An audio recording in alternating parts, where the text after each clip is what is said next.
गणपती बाप्पा मोरया. गणपती बाप्पा हे अवघ्या महाराष्ट्राचे आणि हिंदू संस्कृतीचे आराध्य दैवत, बुद्धीची देवता आणि विघ्नहर्ता मानल्या जाणाऱ्या गणेशाचा खरा जन्मोत्सव हा माघ शुद्ध चतुर्थीला साजरा केला जातो. गणेश जयंतीला विनायक चतुर्थी, तिलकुंद चतुर्थी किंवा वरद चतुर्थी अशा अनेक नावं आहेत. धार्मिक मान्यतेनुसार याच तिथीला गणपतीचा जन्म झाला. माघी गणेश जयंती असे सुद्धा संबोधले जाते. या तिथीला जन्म झालेला आहे, त्यामुळे या पूजा विधी आपण बघू. माघी गणेश जयंतीच्या पूजेसाठी शास्त्रात मध्यान्ह वेळ अत्यंत महत्त्वाची मानली जाते. गुरुवार दिनांक 12 जानेवारी 2026 रोजी चतुर्थी तिथी पहाटे 2:47 सुरू होईल आणि शुक्रवारी 23 जानेवारीला 2:28 पर्यंत समाप्त होईल. शुभ मुहूर्त सकाळी 11:29 ते दुपारी 1:37 पर्यंत असेल. प्राणप्रतिष्ठा किंवा पूजा अर्चा करणे अत्यंत फलदायी आहे. पूजेकरता दुर्वा, जास्वंदाची फुले, तिळाचे लाडू, गूळ खोबऱ्याचा नैवेद्य म्हणून दाखवला जातो. गणपतीला खूप आवडतो. या दिवशी चंद्रदर्शन टाळावे.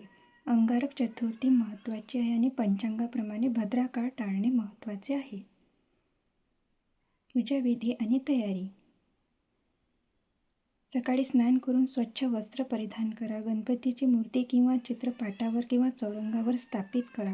पूजेचे साहित्य जसे की निरांजन, उदबत्ती, समई, धूप, कापूर, वाती, आरतीचे ताट, अक्षता, हळद कुंकू, फुले, दुर्वा आणि मोदक किंवा लाडू तयार ठेवा. गणपतीला गंध, अक्षता, फुले, दुर्वा वाहून पूजा करा. दुर्वांनी प्रोक्षण म्हणजे पाणी शिंपडणे करावे. तिळाचे लाडू किंवा गूळ खोबऱ्याचा नैवेद्य दाखवा. चंदन, केवडा किंवा चमेलीच्या उदबत्तीने ओवाळा. गणपतीला प्रिय असणारे हिना म्हणजे मेहंदी, गंधाचे अत्तर अर्पण करा. मंत्र म्हणत 2 दुर्वांकुरांनी गणपतीला स्पर्श करून प्राणप्रतिष्ठा करा आणि आरती करा. नैवेद्य. तीळ आणि गुळाचे पदार्थ, तिळाचे लाडू आणि खोबऱ्याचे यांचा नैवेद्य दाखवणे विशेष फलदायी मानले जाते. या तिथीला स्नान, दान, जप व होम केल्यामुळे या विघ्नविनायकाची कृपादृष्टी सदैव आपल्यावर आणि आपल्या कुटुंबावर राहते असे म्हणतात. यामागे गणेश जयंतीच्या आपल्या सर्वांना हार्दिक शुभेच्छा आणि आपल्या सगळ्यांवर त्याची कृपादृष्टी आणि आशीर्वाद सदैव राहो हीच मनोकामना आपण गणेशजीच्या चरणी करूया. श्री गणेशाय नमः.